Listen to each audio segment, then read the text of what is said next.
Hi friends, నమస్తే friends.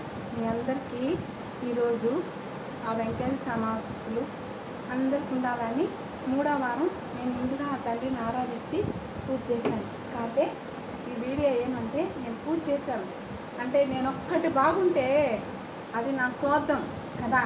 కానీ ఎప్పుడు నేను ఒక్కటే బాగుండాలి అని నేను ఎప్పుడు కోరుకోను. దేవుణ్ణి నేను కోరుకుంటాను అంటే తండ్రి అందరూ బాగుండాలి అని కోరుకుంటాను. మీరందరూ ప్రపంచంలో అందరూ బాగుంటే దాంట్లో నేను ఒక్కటి బాగుంటాను. కానీ ఎవరికి ఏ కష్టం వచ్చినా అది మనకు వచ్చినట్టే అనిపిస్తుంది కదా. గోవిందా, ఎవరైనా కానీ ఒక్కటే నేను అడిగేది, మీరు ఎక్కువ బాధ వచ్చినా సంతోషం వచ్చింది అని ఆయన్ని మర్చిపోపాకండి. బాధ వస్తే ఆయన్ని తలుచుకునేది, సంతోషం వస్తే ఆయన్ని మనకేంలే హ్యాపీగా ఉన్నామని అనుకోవద్దండి. ఆ తండ్రి లేదంటే మనం లేదు కదా. నేను నిండుగా పూజ చేశాను, మీరు చూడండి ఆ స్వామిని. గోవింద గోవింద గోవింద గోవింద గోవింద గోవింద శ్రీ వెంకటేశ నమో వెంకటేశ శ్రీనివాస గోవింద. తండ్రి అందరినీ కాపాడాలని నేను మనసారా ఆ భగవంతుణ్ణి ఆరాధిస్తున్నానండి. ఎందుకంటే నాకు ఇన్ని కష్టాలు ఉన్నాయంటే ప్రతి ఒక్కరికి ఎన్ని కష్టాలు ఉన్నాయో కదా. పిండి దీపం పెట్టాను, అప్పుడే 12 గంటలకి పూజ చేశాను కదా. ఇగో దీపం వెలుగుతూ ఉంది. ఏమా ఆ తండ్రి ఆశీస్సులు ఎప్పుడు ఉండాలని నేను అందరినీ కోరుకుంటానండి.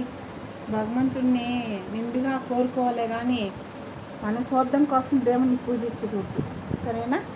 నేను భగవంతుణ్ణి కొలుస్తున్నాను అంటే నా స్వార్థం కోసం ఎప్పుడు భగవంతుని కొలను.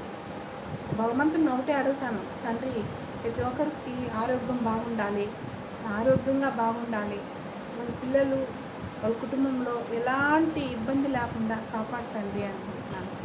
ఆ తండ్రిని నేను ఎందుగా కోరుకునేది అదే, సరేనా తండ్రి.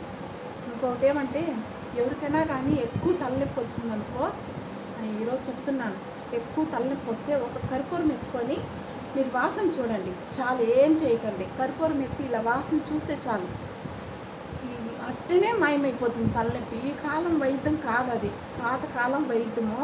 నేను చెప్తున్నాను, ఈ చిన్ని చిట్కాని పాటించండి మీరు ప్లీజ్ ఫ్రెండ్స్. మీ గురించి చెప్తున్నాను. ఎవరండి తలనొప్పి లేకుండా ఉండారు?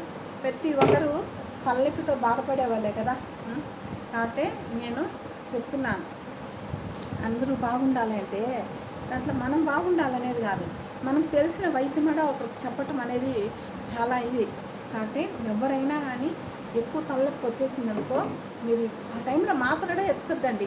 ఒక కర్పూరం ముక్క చిన్నది ఎత్తుకొని కొంచెం పీల్చండి. ఈ స్టమక్ పెయిన్ ఉన్నా, మీకు కళ్ళు తిరగటం అలాంటివి ఉన్నా, తలనొప్పి విపరీతంగా ఉన్నా, వామిటింగ్ వచ్చేది ఉన్నా ఇమ్మీడియట్గా తగ్గిస్తుంది ఫ్రెండ్స్. ఆ ఏడుకొండల ఆయన దీంతో చెప్తున్నాను, అది ప్రతి ఒక్కరు పాటించండి. మీకు నచ్చితే ఈ వీడియో 10 మందికి షేర్ చేయండి. ఇక నేను నా పూజలు నేను చేశాను, మీరు చూడండి, ఓకేనా.